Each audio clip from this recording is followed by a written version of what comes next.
So the Boston Celtics came into this regular season with not a lot of expectations. We saw what happened last year in the playoffs where Jason Tatum went down with that Achilles injury, which obviously knocked him out for this entire season, even though there's reports about Jason Tatum potentially coming back during this regular season. Now, with all that being said, you look what happened this past offseason with the Celtics, where they had to get under that second apron because if you're at the second apron right now in the NBA, it limits your roster flexibility. You lose draft picks potentially. You can't, do certain things to improve your roster. So the Celtics are like, okay, we've got Drew Holiday, we've got Kristaps Porzingis. They're only going to get older, so let's move off them right now. So Drew Holiday became available. We traded him straight up for Simons.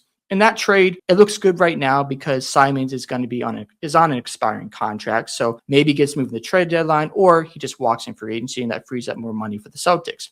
They moved off Porzingis. They didn't really get much back for him. But what has happened this regular season? So you brought in Josh Minott, who hasn't gotten a lot of playing time lately, but he looked really solid at times in his minutes. He looked very versatile. He could defend, rebound. That's going to be very valuable, especially as I think he's 22 years old right now. So there might be a team out there that could take a shot at developing him more and seeing if he could become a reliable rotational piece in the NBA. You look at a guy like Jordan Walsh, who has been really good for the Celtics as a 3-and-D wing, which is so valuable in the NBA. And you look at his three-point percentage in the month of November, he shot 37% from three. That's really good. That's pretty much league average. You look at the month of December, 54%. Obviously, it's not going to be that high, but if you can shoot between 35 to 40% from three, now the Celtics have another reliable knockdown shooter. Now, I understand he's only attempting about two a night, so we have to see if he can increase those attempts and still shoot at a good percentage. And you look at a guy like Hugo Gonzalez, who they drafted last year. He's a hustle guy. He's young. The reason why this is so important, because you have to remember back in 2021,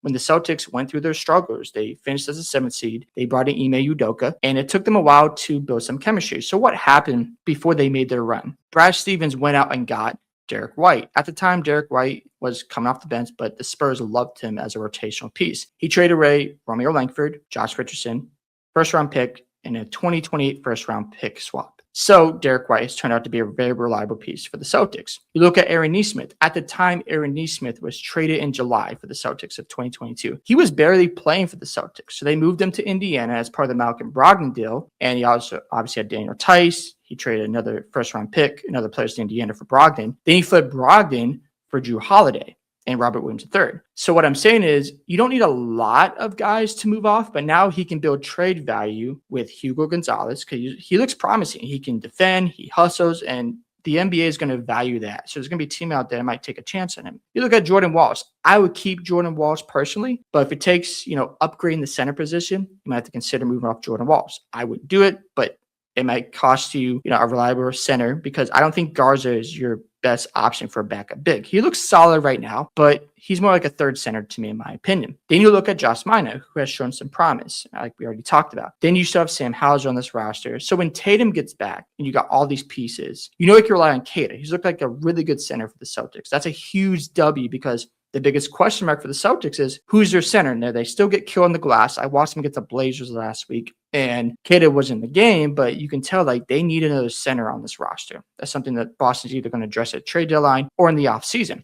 But you've got some wings here who bring value to the trade market. So Minott, I think he has some value. Jordan Walsh, even though I would keep him. Or Hugo Gonzalez. I know people love Hugo, but here's the thing. When Tatum gets back, remember, Tatum is going to be a little bit older in age. Jaylen Brown right now is 29 years old. He'll be 30 next year. Tatum, when he gets back, will be turning 28. Or I think, he'll be 28 in March. So you look at all that going on. Brown and Tatum and White and Pritchard don't want to wait around too much for guys like Hugo to develop because they're in the season of we want to go out and compete for championships. So Hugo, Minott, Jordan Walsh don't fit that time. And now they have to keep one of them just to build out the roster. And if you look at the NBA right now, you need at least 9 or 10 guys to help you out throughout the regular season because you can't rely on 7, 8 guys and pay them these huge salaries. That doesn't work in this current NBA. So Hugo Gonzalez, maybe he stays, maybe he doesn't, but he's going to be very valuable in the trade market. And maybe Brad can flip him for a reliable guy like Daniel Gafford, for example. You look at what's going on in Cleveland. I know Cleveland's starting to play better basketball, but if Cleveland doesn't make, the Eastern Conference Finals, NBA Finals, maybe they consider not staying in the second apron, which means they got to give up some key guys. Those are just some examples. So for the Celtics right now, in my personal opinion,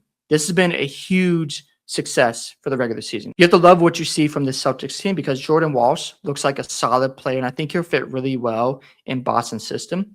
Pritchard, White, we know about them. Jaylen Brown, Hugo Gonzalez, maybe he stays, maybe he doesn't. Garza might carve out a role as a third center. So you're really looking around the Celtics. You're like, okay, their offense still looks really good. We insert Tatum back into the Celtics team. All we need is maybe another shooter. I would keep Sam Hauser because he has played alongside Brown, Tatum, Pritchard, and White, and he's a knockdown three-point shooter. There's a lot of value in that, so I would keep him around. And you look around the NBA, you're like, okay, OKC looks really good, but they got to pay everybody at some point. The Spurs are still getting better, and they're on the rise. And you look at the Eastern Conference, like, we can compete with the Pistons. We can compete with the Knicks. We just need a couple more pieces. I think for Boston, all they need, in my opinion, is a point of attack defender at the guard position and a big man, and they're right in the thick of things again. Because you get Tatum back. Jaylen Brown's looked like an all-NBA player this year. He's been phenomenal. Derek White, I know his numbers have been up and down with the three-point shooting, but when you change somebody's role and like a second or third option, that can be uncomfortable and there's some growing pains. So for me, I'm keeping Derek White because he's just a glue guy, fits very well for this team. He's not a perimeter defender. He's a good help defender. That's why you need to find that in the trade market, or you go sign someone in free agency. Because remember, Simons, I don't think he's going to stick around in Boston. Either he's going to get traded at the trade deadline, or they're going to let him walk in free agency, which frees up more money for the Celtics. So all in all, right now, this is a huge W for the Celtics. They're playing with house money. I know there's reports out there discussing the return of Jason Tatum.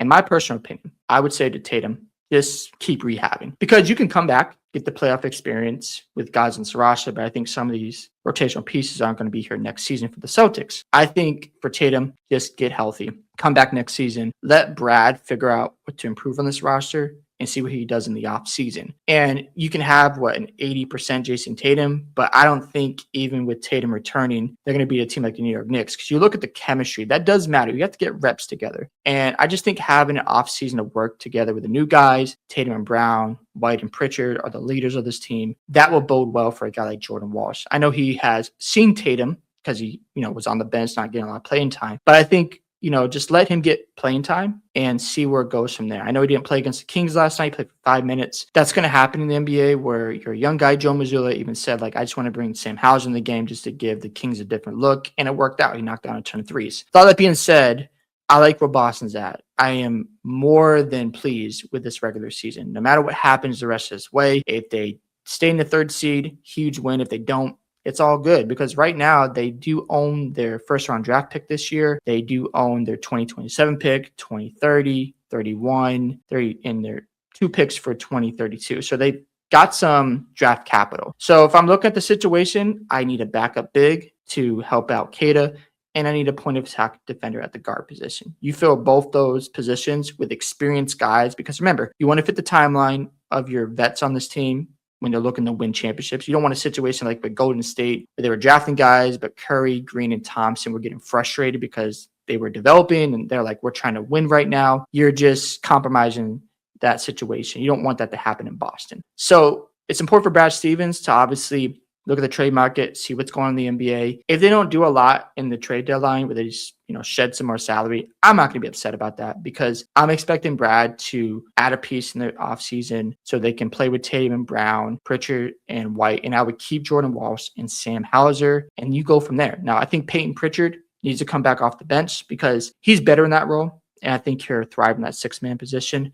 He's getting great experience. But overall, man, the Celtics have already had a great season. This has been something I didn't expect. I'm happy to see them playing good basketball, and it's a different style. And I know that they're shooting threes, but at the same time, Jaylen Brown has looked really good for them. I can't even say enough about Jordan Walsh. I mean, the guy has a lot of upside, and I like the fact they're down to 42.8 3-point attempts. Hopefully they stay at that number because I thought 48, 49 attempts was too much because it just doesn't bring enough balance to this roster. And Joe Mazzulla deserves to be in the position to win Coach of the Year. The way he's coaching this team, he deserves a shot at winning Coach of the Year because you take this roster and you've got some deficiencies. We talked about the center position. That's still a question mark. The point guard position, Pritchard's not the best defender and Derek White is more of a help defender. And Joe Mazzulla's got this team playing really well, and he deserves a ton of credit for taking a roster that was expected him to play in to third in the Eastern Conference at this stage of the regular season. Not a lot of people saw that. And then you look at the schedule for the Celtics coming up. They got the Clippers tomorrow. That's going to be a tough game for them. because you go into LA, the Clippers are playing better basketball. You got Chicago coming up, you got Denver. Jokic isn't playing for a month. Toronto, San Antonio. You go to Indiana, Miami, and Atlanta. Those are some winnable games. And if they continue on this trend and Tatum's getting better, you got to figure out what you're going to do during the trade deadline. Because if you're like, we can win the East if we just add a few pieces. I don't know if that's realistic, but hey, you just don't know what could happen. Like I said, I think they should arrest Tatum, but the Celtics don't care. This is a winning organization. It should show us that if you want to build a winning culture, you got to have the right people in place. That's why I trust Brad Stevens. Joe Mazzulla looks like a really good established coach. Not to say he wasn't before, but this season has proven a lot about how good Joe Mazzulla is as a head coach. And Jaylen Brown has been unbelievable. Hope you guys enjoyed this video today. I love to hear your thoughts about the Boston Celtics. And do you think they've already had a great season? What do you expect going forward? And should Tatum come back? Don't forget to like and subscribe to the channel. And I'll catch y'all in the next one.